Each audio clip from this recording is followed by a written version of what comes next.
Hello, this is Stories from Real Life host Melvin E. Edwards. On my weekly podcast, my guest and I share stories. They might be humorous, or educational, or surprising. The way I get them to tell their stories is by asking questions. I do my research, and then I ask them questions to make them think. Sometimes, I ask them questions that they never could have expected. Those are the best questions because of the reactions I get. Well, if people could see me right now, they would see a big smile on my face because that's a great question. Oh, you start right in with the tough question. Ooh, that's a good question, Cousin Melvin. Oh, no one's ever asked me that question before. That's a good one. Tune into Stories from Real Life every Tuesday morning on your favorite podcast platform. You never know who my next guest might be, or what questions I might ask them.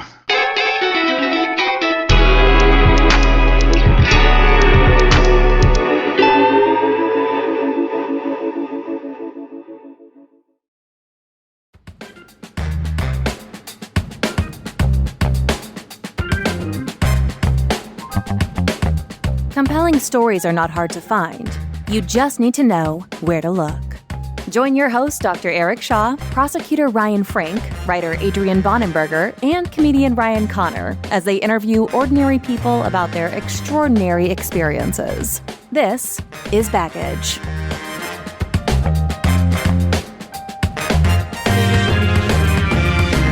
So welcome everybody to Baggage. We're here with Ben, who currently has a fascinating career in aviation that I could nerd out and spend an hour talking about that, but I'm not going to. We're going to talk about his past life as a Alaska State Trooper and all the adventures that he found in situations he found himself in. Now, normally what we do is, how'd you get interested in law enforcement? Where did you grow up? All that stuff. But I do have a strong feeling that this hour is going to be packed full of some wild stories. So I kind of just, if everyone's good with it, I kind of just want to get into it. Let's get into it. Yeah. I like that enthusiasm. Well, first of all, Ben, welcome to the podcast. Thanks for doing this. Oh, thank you for having me on. This is fantastic. Yeah, well, I'm excited about this because when we started this podcast, we had talked about having different professions from Alaska. So state trooper, man, that's just in the type of people that we want to hear from. Because when I think Alaska State Trooper, I mean, you're like a one-man show. Oh, yeah. It just like really the next closest person to you that can help. You call for backup. What's that like? You call for backup. Something's going down. I need help. Realistically, on average, when's the next trooper going to get to you?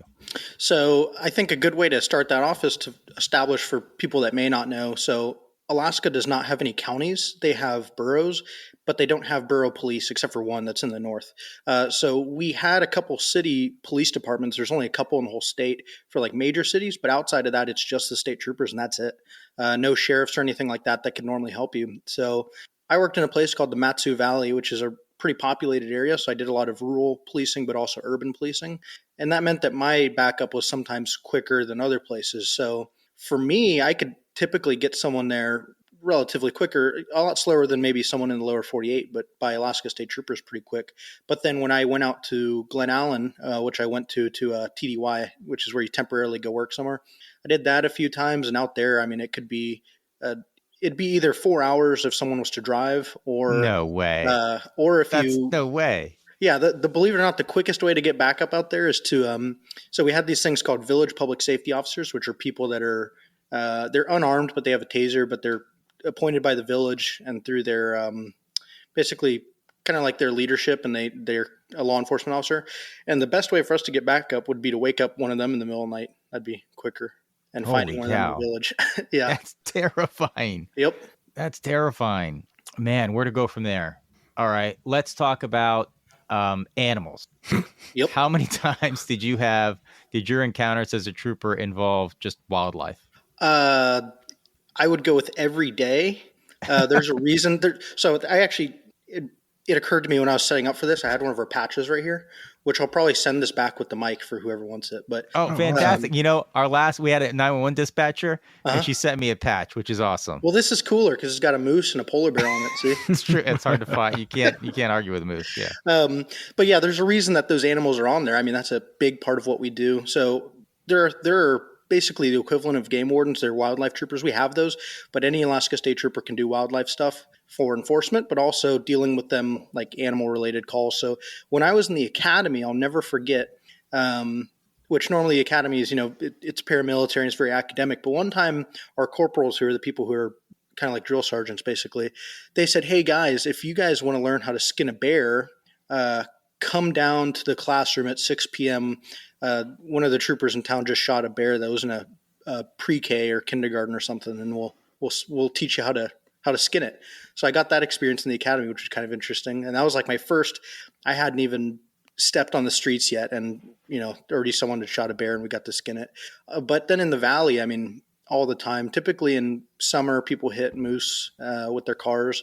That's pretty common, and we show up and we dispatch the animal, so you put it down humanely, and then a charity or someone who's on this list to come get it can use it to provide meat for their families or for a charity. And that happened pretty much every day. I think in 1 year alone, I think I'd probably shoot about 50 moose or so. Wow. Oh my gosh. Oh, you are Eric. What are your thoughts about that? You started salivating. I just went from 6 to midnight. So I've been to Alaska a couple times, and I've got a bunch of friends that are up there, and everybody has moose stories. Oh yeah. And just from the times that I were up there, we saw dozens. They're just everywhere. And even in the suburban neighborhood we were in Anchorage, a grizzly killed a calf like right in the neighborhood and dragged it off like into the woods. And the game wardens had to come out to get the calf out of there because otherwise the bear wouldn't leave. And so it was like one problem compounded by another animal problem. Oh yeah. I remember like my first week working. I wasn't actually working that day, but I remember someone telling me there was this, I think he was 9 years old. This kid was mauled by a bear with his dad, and he survived. And they had a wildlife trooper, or state trooper, I can't remember. Someone interviewed him in the hospital to just kind of see what happened. Nothing criminal. There's no criminal aspect of it. It's like, we can't put the bear in jail, but they'd like to know what happened. And the kid said, "That was the worst bear attack I've ever had." But he said it like as if there were others, but that was just something that the kid grew up bear hunting, and I guess he just thought it was like a run of the mill activity. And we're like, that's not really normal, but at least you have a good spirit about it. When you were telling the story and you started with, you had to go to a kindergarten where they took down a bear. I've been trained that Alaskans are just such hardy people. I was like, the kindergartners took down a bear. Like, that's not unrealistic to me. That sounds right. So that kid saying like, that's the worst bear attack I've ever had. It's just a different type of people, Alaskans, just hardier folk. Would you agree with that? Oh, absolutely. One of my like really best friends from Alaska that I still keep up with is he lives in a village called Savunga, and it's on an island very close to Russia, basically, and they're completely subsistence living. So he grew up as a hunter, and that's what he does. Like, that's his profession, is to provide food for the village, and specifically he's a whaler, so they hunt whales. And it's just crazy that that's like something that still exists in the United States, that children are raised and that's what they do as a profession, is hunt whales. That's just not something you'll never meet someone in the lower 48 that does that. It's just not possible. And that's just kind of how things work up there. Just because I think people who haven't been to Alaska have no understanding for how cold it is in the winter. You can't fathom. I was in Fairbanks in February. And that's cold. Yeah, and before I went, I was like, I'm fine. I've been, I bike in 10 degree weather, and I don't even bundle up that much. And so I went to Alaska, the same way I would in New York if it was 10 degrees. I didn't realize, I was like, cold is cold. I did not understand what -50 felt like. And it is, can you explain like, just like, the things you have to do to not die, like plugging your car in and stuff like that, and just like not having your skin exposed and stuff like that. Like, I mean, that is if you're, wintertime in the Prudhoe Bay or whatever. Sure. Yeah. The cold, I guess, really shapes how people kind of behave in Alaska. And even us from like a law enforcement perspective, I would argue the way we work is different than other departments because of that. So for instance, when I wake up in the morning, so shift starts at 6 a.m. for instance, if I was in day shift, I would get up at like 4 a.m. and I'd start my car and I'd be letting it warm up, and it'd be barely warm by the time you could go to work, and you'd leave it running all day.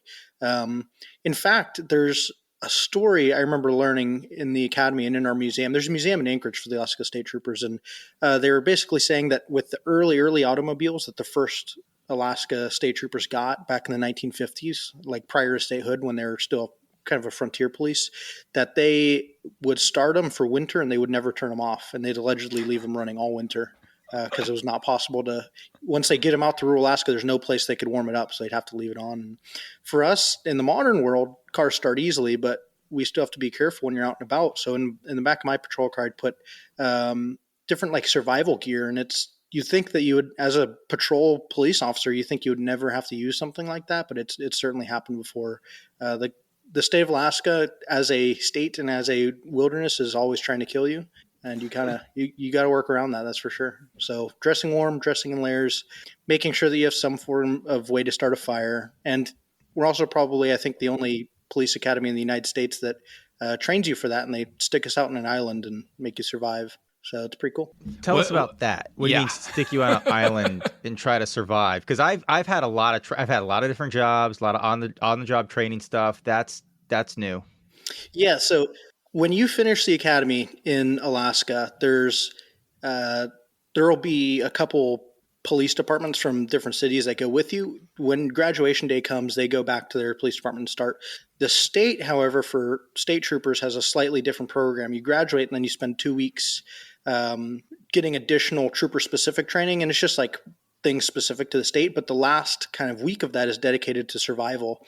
So first you do a couple days of learning how to do different types of survival, be it water, aviation survival, as if you went down an aircraft, because that's one of the most common ways that Alaska State Troopers die, actually, and cold weather survival, all that stuff. And then it culminates in what we called Survival Island, which is where you get a pack. I guess I should have brought it up here to show you, but it's about this big. It's a little fanny pack, and you're allowed to pack it with anything that you want so long as it's not a lighter or basically something that's cheating like that.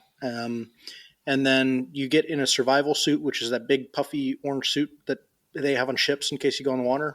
And you have 60 seconds to put it on. And if it's on, great. They throw you in the water. If it's not on, then you're going in the water and it's going to be a really cold couple of days. And then you swim to shore. It's probably about 100 yards offshore. And then you're in groups of 4, have to, with just what's on your person, survive for 3 or 4 days, depending on weather. Wow. I kind of got the short end of the stick. I went into it real gung-ho, like, oh, I'm going to be able to, I was going to grab sea cucumbers and we were going to live like kings. And it was wintertime when I graduated a couple years ago, so it was snowing and wet and then raining, and it was just terrible. And there was no food and there was nothing to fish. It was just bad time. But the state makes you do it. One thing, you're talking about all the hazards of winter that really took me by surprise in Alaska was the volume, size, and aggressiveness of the mosquitoes. I've never seen anything like that. They were biting us through sweatshirts and through your hair. Even just being outside for like 5 to 10 minutes, you'd come back with just dozens of bites. And they didn't care about DEET or anything. It was wild. Well, I think we just lost the Alaska Travel Bureau as a sponsor. So far, it sounds pretty awful. But did you enjoy it? Did you like living in Alaska? Did you like being a trooper up there? Oh, yeah, of course. We can talk about how, aggressive it is to live there in terms of differences, the cold, obviously there's mosquitoes, things like that, and wildlife. But there's a reason that people still go up there. It's the most beautiful state. I think I think a reasonable argument can be made for that. It's the last place where I think there's really small communities that really function at the community level. Sure, you can find small towns all throughout the United States, but Alaska is one small town. It really is, and it's beautiful. And my favorite thing about it is that pretty much everything's public land. So when you're driving along the road, anywhere to the left or right, no matter where you look, is public land. You can just pull over and go camping. Here in Texas, for instance, where I live now, if you drive down the road and you look left, right, it's someone's property. Who knows who? But in Alaska, you could just go. So on my days off in winter, I'd go snow machining just somewhere random. And I'd like to do astrophotography, so I'd take my telescope out just somewhere random that looked dark. You could just pull off the side of the road, set up camp, and, that's it. That's amazing. It's the most beautiful state. Have you been to Ohio? So you find yourself out there alone. I started talking about how you'd find yourself alone. Did you ever find yourself in sticky situations with suspects, I would call them defendants. You probably call them suspects at the time. Where you had to get into it with anybody? Yeah, that happened kind of several times, especially while being alone. I think being alone kind of compounds that. It's not that any situation in particular is any worse than another. It's just that when you're alone, that automatically amplifies it a little bit. The state of Alaska, unfortunately, from a criminal justice standpoint, is one of the highest. We have the highest rate of violent crimes, highest rate of sexual assaults, one of the highest rates of officer-involved shootings. I mean, there's criminal justice issues, and then of course you take that and compound it with being kind of alone, and obviously that amplifies more. So, a couple really interesting times is one time I was in Glen Allen, and again that's the place where backup's hours and hours away, and someone had said that, or someone called in and said there was someone on ATV that was drunk riding around the village in the village of Golcana, I think, and I went out there and it's like 11 o'clock at night. And I think I was working till midnight or something, and I'm the only person. And I went to whose house I thought it was, and something felt kind of off. And I get out of my car and I went up to the door, knocked on the door, and the guy opened the door, and I remember he was holding something behind the door. And I think in law enforcement, that's like universally, hey, that's a gun. But I never knew, and I never will know. And I just had this feeling that I should not press the issue any further. You know, a DUI, like something. If that was actually the case, and I have no way at this point of knowing that he's the guy that actually did it, but if we press this issue and this results in a use of force, one of the two of us is not going to leave it, and it's just not worth it. So that's a situation where here in the lower 48, people would say, oh, we'll just call more people and you're going to press that issue. But in Alaska, you kind of have to swallow your pride sometimes and walk away.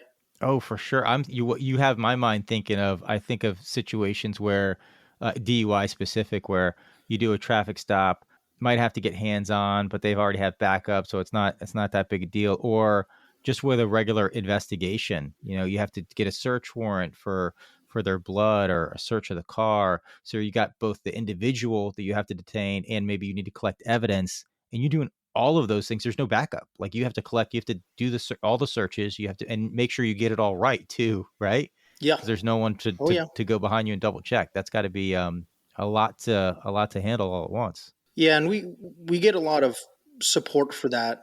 In Glen Allen, for instance, where I was talking about, the jail was in our post, so you're the only police officer. There's no bailiff, if you will. There's no one at the court, and there's no jail guard. So when you arrest someone, we were authorized to find basically random citizens and pay them. The state would pay them to stay overnight with a prisoner. If you couldn't find them, which a lot of times they wouldn't, you would arrest them, work all day, spend the whole night with them, and then you would arraign them and take them to court, and you'd be a bailiff and you would be in court with them for the whole day. That's crazy. Yeah. Your analysis for a traffic stop is like, it's more than, do I want to write this ticket? It is, how much am I investing in this? You got to make those decisions. Is this worth the man hours? Oh yeah, that's worth it. Absolutely true. And sometimes it is. A lot of times crimes are worth it. And also the state of Alaska puts a lot of trust in employees to do that. At the time, now the Alaska State Troopers have body cams, but at the time they did not. And I never actually wore one. Worked there for over 2 years and I never got a body cam. And they were rolling out like right as I left. So you have no body cam. You're dealing with someone for like a 24-hour period. That's a lot of trust to put into a single law enforcement officer. And in exchange, you have to uphold that trust and basically treat every citizen as perfectly as you can. And that's something that I think the department prides on for sure. And that's just something you have to take into account every time you deal with somebody, is that you may have to see this all the way through in an entire prosecution, plus going to court after the fact, not to mention jail guarding for this night. And that's something you have to consider before you ever stop and talk with somebody. Wow. One thing, just talking with my friends in Alaska and thinking about this, you run into these people everywhere. And I think here in the West and in the mountain states, we have a higher propensity of them. But in Alaska, you truly have a higher concentration of like what I can only describe as like hermits, people that really don't want to be around other people. And I would imagine interactions with them can be even more dangerous. I mean, for the private, like the average citizen, like they don't want to deal with these people. And for like the cops, like these guys don't want to be bothered by anyone. And I imagine that makes it, that your story about the guy with potentially the gun behind the door is what made me think of that one. Yeah, there's a lot of that. And the other compounding factor to that is Alaska has a really high rate of gun ownership. Pretty much every person that you encounter is armed. It's very rare that you encounter someone that's not armed. So when you do that, that's another thing to kind of keep in mind. So my traffic stop when I would pull someone over is, you do a standard 7-part traffic stop, and in the state of Alaska, you're required to identify to a law enforcement officer if you're carrying a gun, and they frequently would. Most people would, and it was so common that like I had like lines to respond to that. Whereas some people in the lower 48 may not be expecting that. But if I pulled someone over and they said, "Hey, I'm armed," I'm like, "That's cool. I am too." And that was always like a little comedy bit that would break that up for them. People seem to like that in Alaska. But to respond to what you said, Eric, yeah, there's a lot of people that are kind of hermits, and I hate to say that they're like anti-government, but there's people there that are kind of, whether they like it or not, they're disenfranchised with the government. That was like a common sentiment that I got from people. And I am a representative of the government. So when we came we're coming into people's situations when they're not necessarily happy. And it doesn't help that they see us as from the government, and we kind of tell them like, hey, we're Alaskans too. We're here for the same reason you are. And we're not here to do you an injustice or anything. So if you can work that angle, you can get through to those people for sure, because eventually they see you as someone else that lives in the state of Alaska versus this magical governmental figure. You ever run into any sovereign citizens? Yeah, I have. I never had like a super interesting one that you would see on like the YouTube body cam ones. But I feel personally that I was a very kind of calm. I had a really calm demeanor on traffic stops, and a lot of the reason that those videos are interesting is because someone amplifies it for one reason or another, and I really didn't do that. When you say sovereign citizen, is that like sort of a conspiracy theorist who says that he's not subject to the laws of the government? Correct. Is this a common thing? I thought this was like 2 people. Yeah, I mean, it's not super common. I've seen it like we run into them. I wouldn't say frequently, but yeah, they're all over the place. What do? Do you just go, okay, buddy, now here's the law? What do you do? Yeah, I have personally have found that, and we kind of had discussed this in training and stuff like that, is someone that thinks that there's pretty much nothing you can say or do to change how they feel.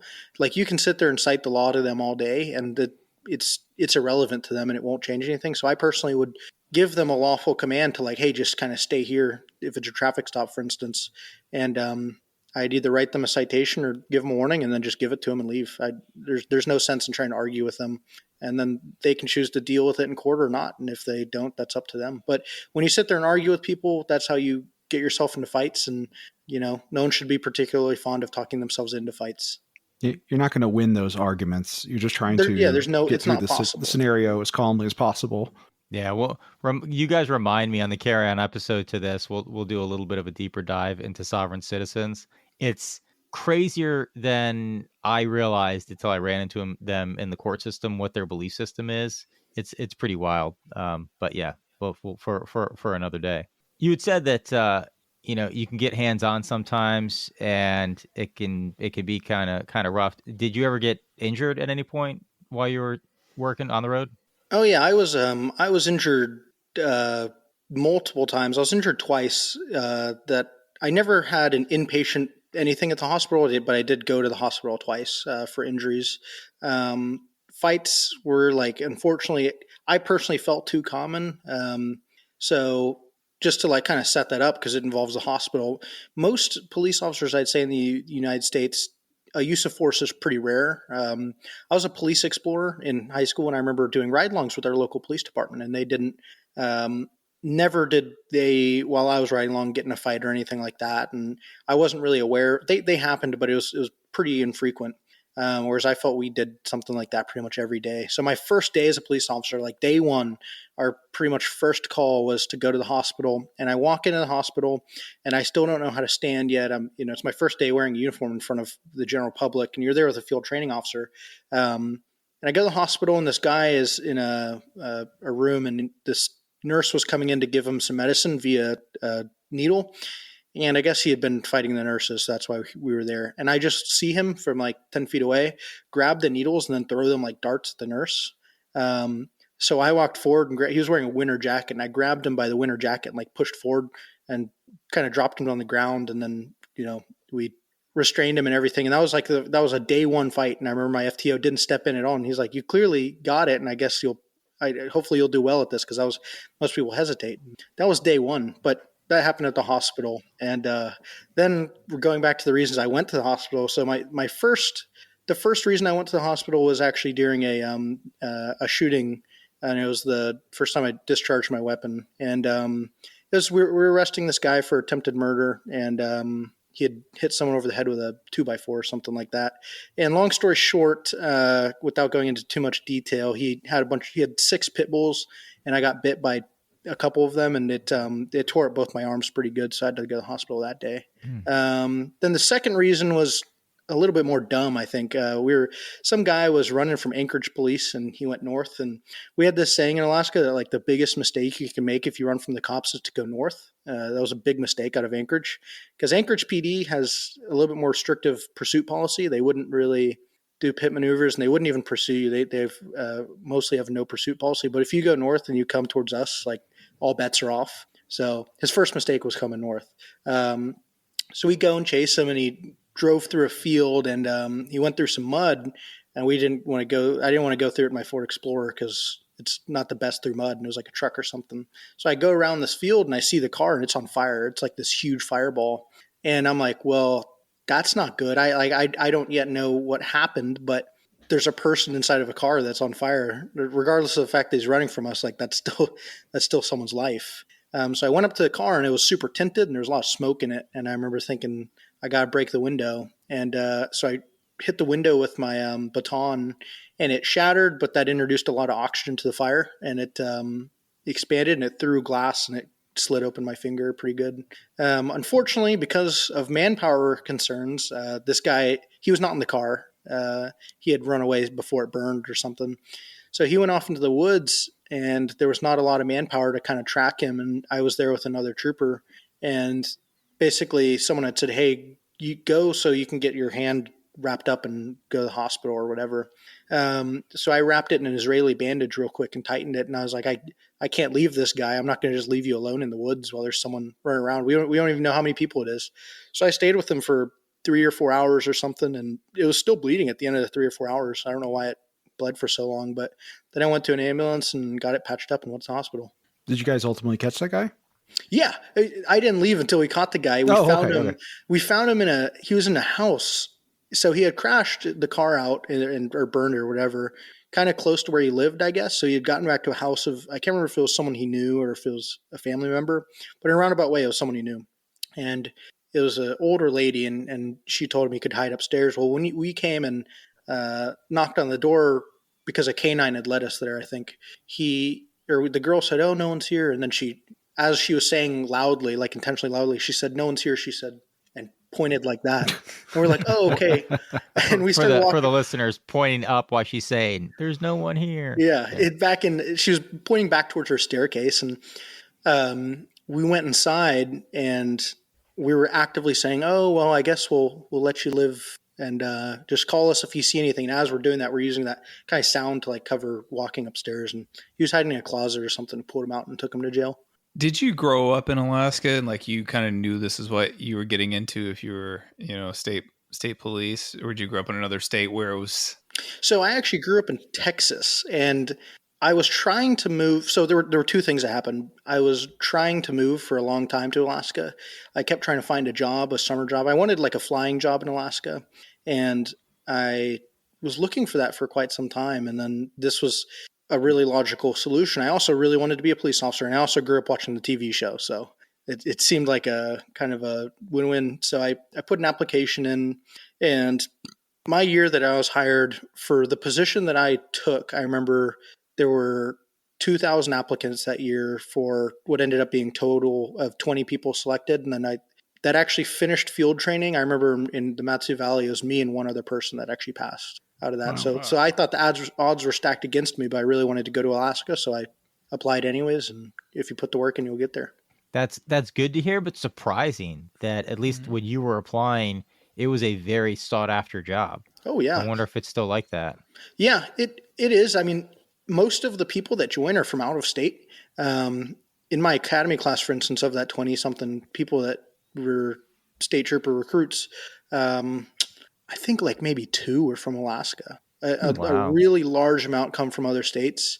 A lot of them come from states that are kind of analogous to Alaska. And what I mean by that is we had like someone who was a Wyoming highway patrolman, another one from Montana, states like that. A lot from Texas, things like that. Like our sheriff's office, you'll have a road deputy for like DUIs, misdemeanor domestics, something like that.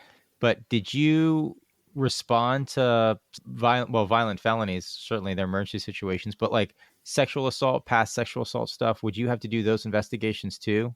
Yep, we did all of those. So, and that's an interesting thing. You know, a lot of people think of state troopers as ticket writers. That's like the standard, but we were a full service police agency. So, in my 2 almost 3 years, I think I wrote maybe 5 or 6 speeding tickets in those years. Oh, wow. Because most of my day to day was active calls like that.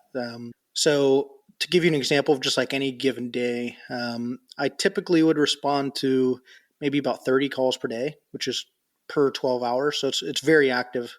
And of those, I'd probably go to maybe 1 or 2 domestics a day. And it was not uncommon to arrest more than one person a day, which is another thing that's kind of unusual for a police department. You know, arrests, ultimately you think that's what the police are for, but that's surprisingly not maybe as much as what they do at their time. But for us, it was a lot. One day we did a kind of a warrant hunt, and I either took them to jail or was involved with the arrest of 10 people in one day, which is a large number. Yeah, wow. Because normally that would be split up with divisions. You'd have the Mhm. criminal investigation division, which would be the detectives. You get like, oh, wait, you just said sexual assault. I'm going to hand this off to somebody else. But there just wasn't manpower to do that, was there? Yeah, so we had the Alaska Bureau of Investigation, which is like our state detectives, if you will, and they were available, but they had their hands full with larger scale homicides, and they would do sexual assaults and things like that for us. We would do the primary investigation, and they would do the follow up. They would take it to prosecution, so building a better case, basically. But it really is just manpower. So my shift, well, I guess to give people a sense of scale. So where I worked, we had a total population in where we worked of 110,000 people, which is about the size of a medium city in the United States. But for 110,000 people, on average, a police department should have a couple hundred police officers, and at any given time, they should have, for 110,000 people, I think you should have 20 to 30 police officers working. So for our 110,000 people, we had 6 people to police it. And that meant frequently, because someone's gone to training, it meant that we most of the time would make do with 4 people on the road. And that's spread out over, of course, 8 hours. So 4 hours northeast and 4 hours northwest, basically, is kind of how you can scale that. And that's not including over a mountain range you could also go. So that manpower is just, you have to do everything because there's no county police, there's no county sheriffs. That means that the 4 of you typically would break up into 2 sets of 2. That way you at least had someone to go with you, and you'd go, and if it's a domestic, you and one other person would go and knock it out. Every great once in a while, you'd have to do a domestic by yourself, which is extraordinarily dangerous. And you have to be really on your game to do that, but that's just the way it has to go. Now, here's a little story I got to tell. This is Giants Amongst Us. It's where we share in the unique human experience, and it's where you're going to hear real stories that are told by real people just like yourself. No matter where you're at right now or how deep a hole there is, there's always a rope to grab. It's just a matter of how you're going to use it.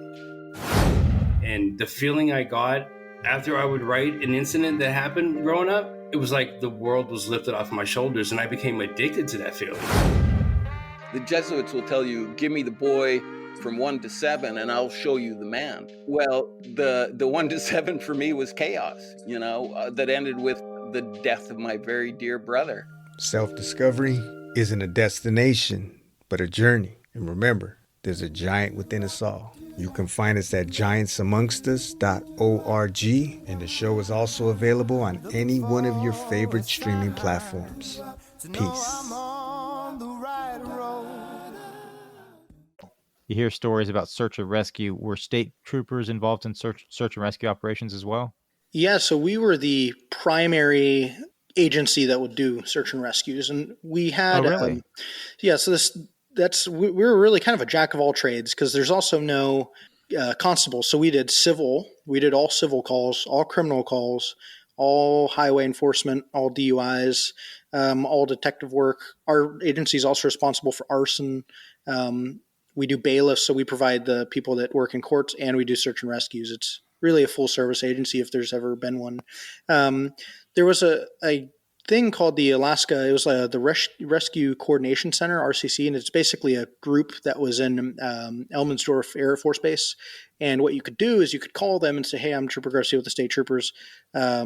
We have this going on, and we'd like you to send a Black Hawk or something." And they could coordinate federal assets if we needed them, the National Guard, which we frequently would do. So, my first search and rescue as a lead investigator, if you will, or lead, I guess, rescue or whatever you want to call it, was a small boy that had this kid had run away. We didn't know if he was lost or run away or whatever, but he was gone, and I showed up, and I got on in the morning. I think it was right after I came back from a vacation or something. So this was a fun way to get back into policing. And they're like, "Hey, this kid ran away here. Go find him." And they'd already been searching for him for like 4 or 5 hours. And they're like, "This shift is getting off, so you can take it over." And they brought me a trailer from one of the fire departments. They had a big command trailer that was like kind of like a big RV. And inside they had a bunch of computers and maps and stuff. And all of a sudden I have, like 4 people who are in the command staff for the fire department. And they're like, "Okay, what do you want us to do next?" And I'm like, "I do not know, because I have never done this before." And that's one of those moments where you have to really think on your feet. And that's something we were trained on the academy, but coordinating that was more difficult than I thought. So we started thinking about things logically and working together. And when you work together, you can kind of find that. So then we called RCC and got a Army National Guard dust-off Black Hawk to come. And since I was in the command center, did not get to go, but because I fly helicopters too. I love helicopters. I was like, I want to fly in the Black Hawk so bad. But since I was responsible for the coordination of it, someone else got to ride in it. But they went around in the Black Hawk, couldn't find them. We ended up having a helicopter from Fairbanks come, and then what they ended up doing was the helicopter flew orbits around where we thought the kid was, and then I ended up walking in. Me and another trooper walked in, and we searched different places he could be hiding, and he ended up hiding in an RV that was in like a dump kind of area. And it was really interesting for me and really a cool experience because it's my first search and rescue coordinating it, and I got to be the person that actually found the kid. So that ended up being and that took a full 10 hours, I think, to do that. Wow. That's awesome. So he's a runaway, so he didn't want to be caught. Yeah, and so that was interesting. I have no way of knowing that the mom was terrified, as any mom would be, and she has no idea. She has no idea what's going on, and we're trying to figure out if he was kidnapped, if he was playing and got lost, or what happened. And so when I found him, I could tell he was hiding because he was kind of in the back corner of this RV. And I remember radioing to the helicopter that I'd found him, and they could go like, "We're good here," basically. And I sat down with the kid in the RV for 4 or 5 minutes and just kind of talked to him because he was a little kid, and he's just said he didn't want to be at home because he had been bullied at school. And so we ended up talking about that, and then he was eventually ready to go see his family again. So walked him back to our command RV basically thing, and that's where they reunited. And that's where the mom asked for me to take a picture with him, and that's what's on the news article. That's awesome. Cool. We'll post that on our social website, link to that. I was also going to ask about you're involved in like cases. That seems like a relatively high profile one. If you had to pick one that you were most proud of, what would that be? So my most proud case of all that I still to this day think about is there was a kid. I say kid, I guess he was 19 years old. There was a 19-year-old kid who had been expelled from a school, and he had been expelled for a year. And when he was expelled, he had done a couple weird things. So he waited for one of the principals in the parking lot. He hid behind a tree, allegedly trying to assault them. So not only did they expel the kid, they ended up trespassing him. And he was out of school for a year, and he was 19 years old now, and he started dating a girl who was 16 or 17 who went to that school still. And he wanted to go to prom with her because they were boyfriend and girlfriend. And she basically found out that he was not allowed at the school anymore. So she said, "Well, I'm going to go with somebody else." And I guess that didn't sit right with him. And he sent her this long slew of threats that he was going to shoot up prom and carry out a school shooting. And she thought it was a joke, so she didn't really do much with it. And she ended up telling her friends, hey, look what this kid said, basically. Haha, isn't this funny? And they're like, that's not really that funny. So they ended up telling a teacher. Teacher told school security, basically, and they called us. So this was the day before prom that I had finally found out about it, despite the threats taking course about a week prior. I show up and interview the girl, and we end up kind of telling her that that's not only is that not okay, it's also not a funny joke, but also someone shouldn't treat you that way. So like that's another issue.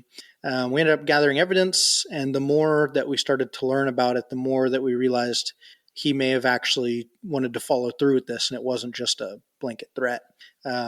So I ended up, we found out the kid worked at a restaurant or something. So I told another trooper to go ahead and go put handcuffs on him. So like we need to clarify that, or we need to grab him while he's at work.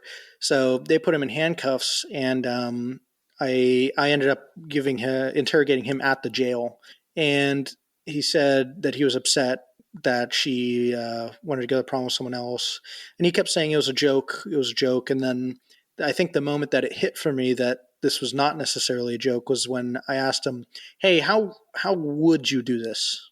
Like how do you think that this joke was supposed to play out?" And he drew me a map of the school, and he knew exactly how many windows there were on what sides and which ones were armored and which doors could be accessed for prom. And I was like, that's a lot more planning than a joke. And that really all of a sudden clicked in my mind. Like that's more than that. So I picked up the map, and I remember taking it, and he was like, "That's supposed to be mine." And I was like, "This is evidence from the state, man. This is mine now." Yeah. Then the school contacted me, because this is like 6 p.m. probably by the time this wrapped up, and they're like, "Prom is tomorrow. Can we still do it?"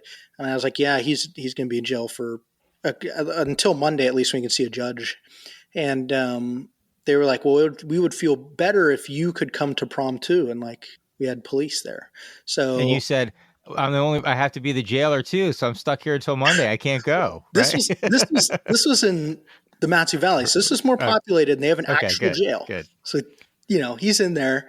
I tell them like that's basically. I was like, that's fine. I'm sure we can find a police officer to go. Let me ask my sergeant. And I said, "Hey, Sarge, can I work overtime tomorrow?" And because it was going to be after my shift had ended, I was like, and he knew what was going on. He had been following it all day. I was like, "Hey, Sarge, can I go to prom tomorrow?" And he's like, "Yeah, I guess that's fine." And I had told the rest of kind of like my friends that worked the next shift, like, "Hey, this is what's going on." And everyone was super interested in it, because that's a serious thing. So they're like, "All right, well, we'll try and make it there as much as possible." So I went to prom and stayed there. And then a lot of, I think like 5 other state troopers came, which for where we were, that's a lot of people. This is the most cops you'll have in one place in Alaska, but it's a big deal. And when you start talking about something like that, people are coming out. So throughout the night, they were on shift. They'd go out and do something and come back and go out and do something. But I stayed there the whole time. It was kind of interesting. And the school was really appreciative of that. And then I, every time I went back to school after that for a call or whatever, because we also had, we would do school calls too, because school police, every time I would go back, they remembered that. And it was definitely my proudest case, because if he was not joking, obviously that was one day away from being possibly a really bad thing, especially considering there's no security there, no police, no nothing. So yeah, it's so scary to think like just a different officer would have maybe not taken it seriously, and the unknowns, just those little variables you never can predict, of right person at the right time, taking it seriously, asking that one question, and like, oh wait, and preventing something from happening. So, you guys got any questions? I've been dominating the questions here so far. You guys are shockingly quiet this episode. It's a lot. It's fascinating. It's a lot to listen to, right? Because I mean, again, I think the thing with Alaska State Trooper is it's just an alien world to me. It sounds terrifying. I don't know why anybody would want to do that. It sounds so isolating. So tell us about that. I mean, did that ever kind of wear on you, the isolation of just being out there solo for hours and hours and hours, days sometimes? Yeah, that's definitely, I think, something that everybody deals with. So I moved up there obviously solo.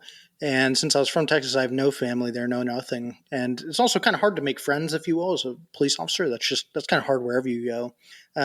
So that is also compounded by the fact that you don't have someone else riding in a car with you. So the way that I think Alaska State Troopers typically handle that is by being really close and cordial with the people that you work with. So if we have 5 or 6 people on our shift, those are people that you know really well. You're not just casually like, oh, that's someone I work with. That's got to be like family to you, and that's something that you have to do to keep yourself sane, kind of. So the people that are on my shift, every single one of them I ever worked with was just an absolutely fantastic person. I don't think there's a single person I ever met that I'd say something bad about, and that definitely keeps you sane when you work with people of that caliber. Because, like you said, Ryan, it is very isolated. And when you move up there alone, it's even doubly isolated. So also, you get a lot of fun from talking with the people there. I think that if you can take the profession of law enforcement and have fun with it in the sense of when you go to a call, talking to people and just listening to their stories, I think that's a good way you can get kind of that social interaction in. Any Reno 911 type stories?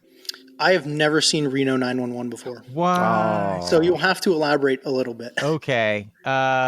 Comic relief. What's some of do you have any like funny ones that stick out in your mind? Like stranger than fiction. I can't believe this happened to me on the road. Oh yeah. There's been a lot of really strange, there's a lot of strange things. I think kind of any police officer would have that. So I got to think of a really good one. There's a lot of stranger than fiction calls. I remember a lady had committed arson and burned down her boyfriend's house, basically. And I'm thinking, like, you burn down someone's house, that's whatever. But it was really funny when I found out how she burned it down. She used a pallet of hand sanitizer because this was like COVID era. So she got a full pallet, like from Walmart, that weighs God knows how many hundreds of pounds, and used that as an accelerant, a whole pallet of hand sanitizer. Oh, wow. I thought that was really weird. That was just a weird, sometimes reality stranger than fiction. Probably smelled nice. Yeah, I'm not an arson investigator. We had people that were specifically trained in that. So when they told me that, I was like, that's cool, I guess. I don't know. I learned something new. Sweet, creative. I guess. One time, another, I think, really weird, funny story was one time in the woods, someone said that they found a whole armory in the woods. They said they found a bunch of high-value firearms just in the middle of nowhere. I was like, okay, cool. So we go It's like a out there. doomsday prepper or something? No, well, they just described it as like nicely laid out, like someone had just put an armory in the woods. I was like, okay. So we take ATVs out there, and sure enough, there were tens of thousands of dollars worth of firearms. And we ended up finding out who owned them, and we're like, why, basically? And he said, well, I thought my wife was going to sell them, so. Yeah. A way more innocent reason than I would have come up with. Yeah, I was thinking it'd be something interesting, but yeah, that would be a militia or Yeah, sometimes the funny stories you have as a police officer are ones that are.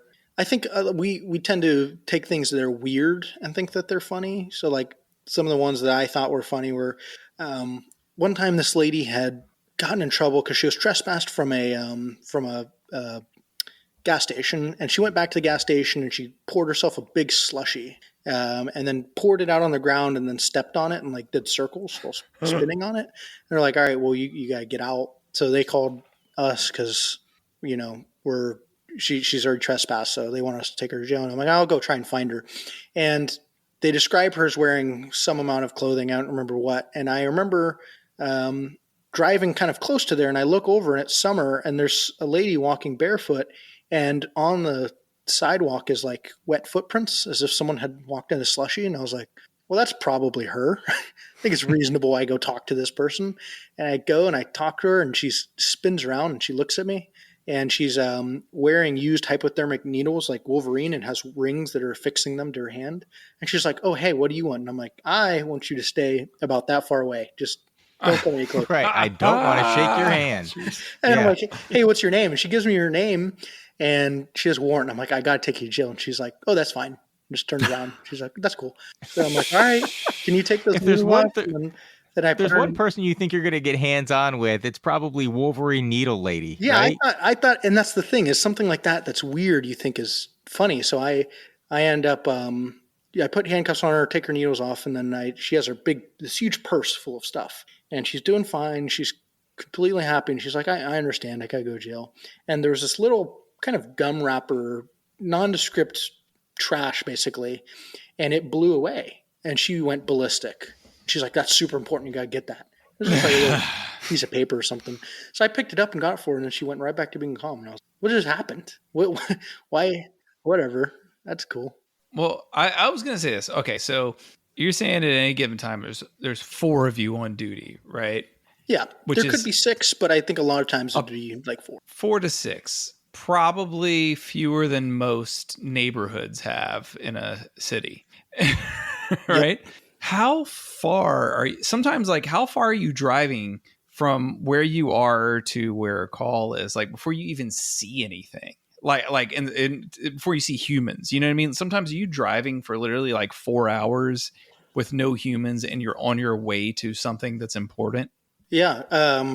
On any given day, so we would typically try and split when we worked in the Valley, we'd try and split it up in half kind of. So there's a city in the middle called Wasilla, and then that's by Alaska standards, it's a major city. It's behind Fairbanks, probably the biggest, behind Anchorage and Fairbanks, probably the biggest city. And they have their own police department, but we use that kind of as like the dividing line. So a couple people would try and go west of that, and a couple people would try and go east of that. I would typically hang out on the west side. That's just where I liked to do business, and I knew the area better. And I would leave my house, and you could drive up the road several hours to get to the end of the patrol area. I typically drive about 30 minutes, and then you'd be running 30 minutes west, 30 minutes east, 30 minutes west, just back and forth. One time, so I was working up to Glen Allen, and we had this phrase called working up to, and that's where if I'm going to go TDY, work in Glen Allen temporarily, which is up the highway from Wasilla or Palmer, you would work up there, meaning if you're going to work the next day about 4 or 3 p.m. or whatever before you get off shift, you'd start driving up there, maybe pull some people over, so then you ended your day where you're going to spend the next day. And I was already planning on doing that, and that's the place I was telling you earlier about where it's real desolate. And I heard the current Glen Allen trooper who was going to go off when I got up there saying he was running through this case where basically a girl had been kidnapped, and she managed to use the emergency function on her iPhone to basically try and connect with 911, but it got her a location, and it was in some way, shape, or form. I don't remember what the 911 call was, but she knew that, or dispatch knew that she was being kidnapped, and we could see that her phone was just moving on the highway further and further away. So he's like, I'm going to go deal with that. And he ends up finding kind of where she might be. And that's a very serious case. And that's probably not something that a single trooper should go get in a fight over. So I'm like, I'll start heading up there. I'm going to go up there anyways. I'll be the one that's going to respond.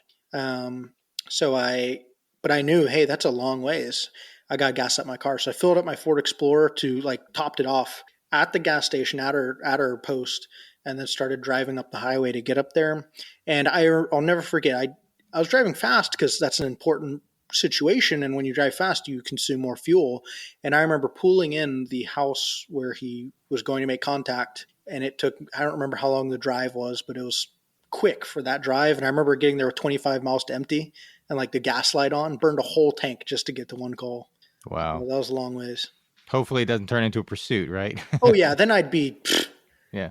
But I just Google searched Glen Allen, looking on the map. That is truly in the middle of nowhere. That is a big, vast area. Holy cow. And that's the city of that area. So when you work there, you're responsible for, Glen Allen's where the post is. You're responsible for all the villages outside of there. So that's like the city, if you will. And it's really just a gas station and a gas station. Ben, you might appreciate this story. I used to work with a medic that was in Alaska, and he had a story from where they got called out to a shooting, and they, kind of like you're saying, it's just in the middle of nowhere. They drive like an hour to get there. And when he gets there, there's a dead guy in the living room and a live guy kind of explaining the story. And his partner goes over and is examining the guy. And the more and more he's talking to the living guy, he starts to realize that there's a lot of inconsistencies in the story. And he's like, oh yeah, he shot himself and blah, blah, blah. And he ultimately is like, yeah, okay, let me go talk to my partner. And he's like, this guy definitely shot him. You need to get the fuck out of here. And so they kind of casually figure out how to exit. And they're like, we're just going to go out to the truck for a second there. And they're calling the police and they're trying to get out of there. And they're worried this guy's going to come out and shoot them as well. And they ultimately were able to kind of egress from the situation, but just no backup, no nothing. And just in this dangerous situation and just weird things that can kind of pop up.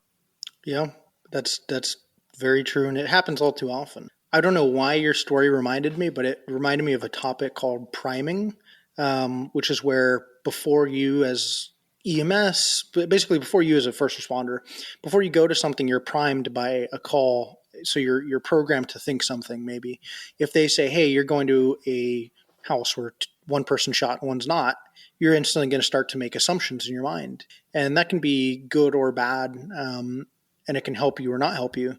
So, to give you a for instance about priming, just because I thought of it, one time we were called because there was someone that was shot in the neck, and it was one person was shot in the neck and they needed help, and they're on a railroad track. And we're like, okay, that's interesting. Obviously, that's a very important thing. So we start running code over there, and the dispatcher says, "Yeah, we figured out where this guy is. We don't know how he got shot. We don't know if someone else shot him. We don't know. We don't know any of that. We do know that he's at the edge of his property, and his neighbor has a note. When you look him up in the system, you look people up, and basically it has a note that he's extremely violent towards law enforcement, and said that he set up claymore mines on his property, and if any state trooper comes, he's going to shoot them." And do it like this fantastically violent person, and that is a prime. So you think in your mind, that guy did, like, that's something that you're going to go into it with that kind of inkling. And I think this is going to be a very serious call. And I get to the house and start barreling through the woods to try and get back to where this guy was, because they told us he was at the railroad tracks, which I could see was through the woods, maybe 300-400 yards. So I take a rifle and start running through the woods trying to find him. But I'm also thinking there could be a dude that's waiting to kill us right here. And I show up, and it's this guy and his girlfriend, and he was shooting a .22, and it bounced off the railroad track and hit him in the neck, and he was fine. What was it? But because I had gone into it thinking that what the information that I had been told, that affects how you think about a call. And it can work backwards. It can work the other way too. My question is just because I never have an opportunity to talk to state troopers, and I talk to local police a lot. I'm the chair of the public services committee in my town. So I'm just about every week or two, I'm talking with the chief of police. What's your feeling for like where the juice is in a state? Like, I guess it probably depends on where you are. And Alaska, I realize, is a little bit of an interesting, unique state. But like, if you're talking about, from the perspective of police, would someone who wants to go into the police rather be at the state or at a local level? Obviously, I guess federal FBI is if you want to be like a federal police officer. Sure. The nice thing about police work is that there's so many different options these days. No matter what you're talented at, you can, if that's something you're drawn to, you can kind of do something. So a lot of times city police typically have some kind of association with the city. Maybe they grew up there or something like that. In Alaska's sense, the state troopers really are people that are kind of looking for adventure, and you're looking for those kind of exciting things. And then, but then you have things like, there's a whole team dedicated towards crimes against children, basically. And those are people there were a lot of female troopers that worked there, and they were typically like mothers, and they had some rhyme or reason where they were really drawn towards protecting children, for instance. So no matter what you're kind of looking for, there's always something. In our case, I think this Alaska State Troopers are really people that are just in for, they like the adventure, and they like the challenge, and they like doing everything. They'd probably get bored of traffic patrol all the time, so they get to do everything. I think that's kind of what's important there. Are there any cases that stay with you, and maybe not even, you don't even necessarily have to get into specifics, but anything that sticks with you from that time where, like, on reflection, you realize that it was pretty heavy and maybe you had some trouble dealing with it? Or did your personality fit that job pretty well? Ryan, let me rephrase that, because I think you can have a personality that makes you a very good law enforcement officer and still carry a lot of stress and mental health issues from it. So I don't want to say that anybody that has mental health issues is not equipped for the job. That's certainly not what I'm saying. But do you carry any of that stuff with you still? Absolutely. So there's a lot of that in law enforcement, certainly EMS too, and things like that. I kind of, as you said, I had a really kind of resilient personality that didn't let a lot of that affect me, but certainly I do carry that with me. I think that there's pretty much not a day that goes by, because now I have this fantastic career. I mean, aviation's, I think it's a better career than law enforcement, but there's probably not a day that goes by that I don't lay down and think about something that happened when I was in Alaska, despite the fact that statistically that's not a huge part of my life. But sectioned off in my brain and emotional capacity, that's a huge part of my life. So yeah, that's 2 or 3 years literally, but that may as well be all that happened to me in my kind of early adulthood. So there's a lot of that I kind of take with me, and I'm constantly thinking about. A lot of times, I think what a lot of people carry with them is what they could have done better. A lot of people imagine that as you're a cop, you see some abstract way that someone died or something, and you think that they carry that with them, and that's not really a huge thing. I don't think that like dismemberment or something like that is what you carry with you. I think that what law enforcement officers take with them is self-improvement and what they could have done differently. I think that's the big thing. So there's certainly cases where I think, man, I should have done this better or that better, and it would have resulted in a better result. So to give you an example, one time we were called for, when I was really in my first beginning of field training, and that's where, of course, you're still figuring stuff out. So, and it was my first time really dealing with a suicidal woman, basically. And she had wanted to kill herself, and she was in her house with her kids.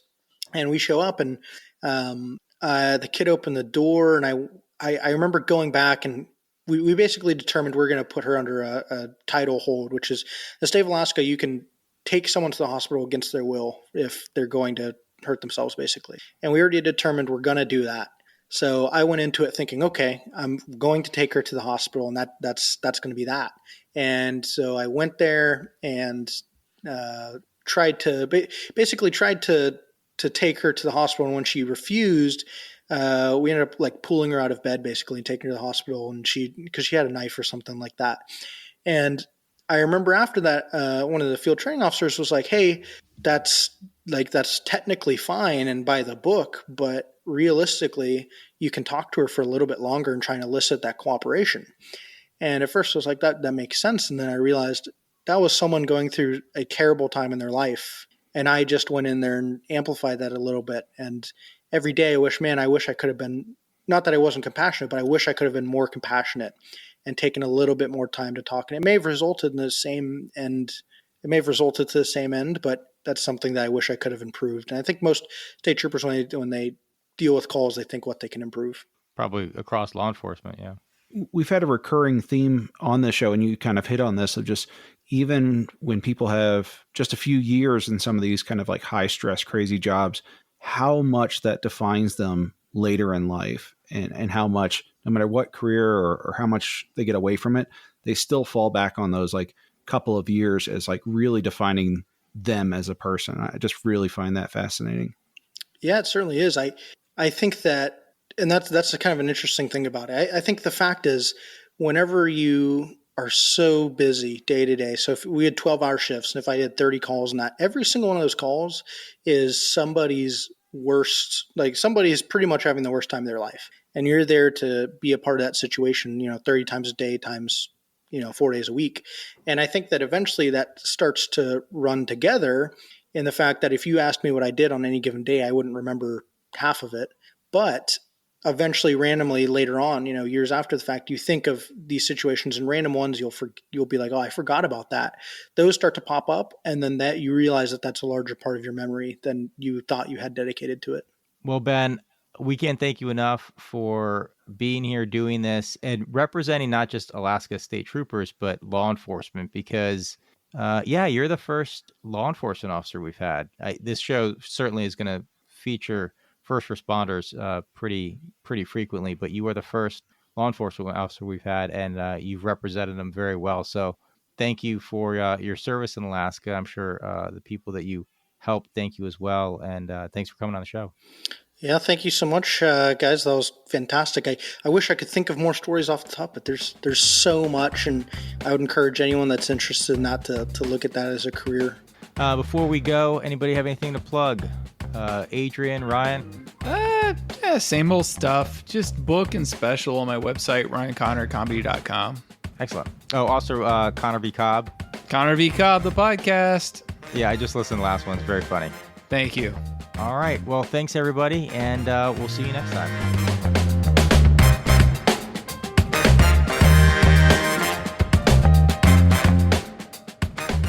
Music for Baggage provided by Quincy Ledbetter. You can find his stuff at qledbetter.com. Graphics provided by Megan Weaver. You can find her at meganweaverart.com. Special thanks to our premium members for their support. You can become a premium member by clicking subscribe in your Apple Podcast app or by visiting thebaggagepodcast.com/support to sign up or to gift a membership to someone. A percentage of all proceeds go to charity. If you have any questions, comments, or a good story to share, please email us at thebaggagepodcast@gmail.com.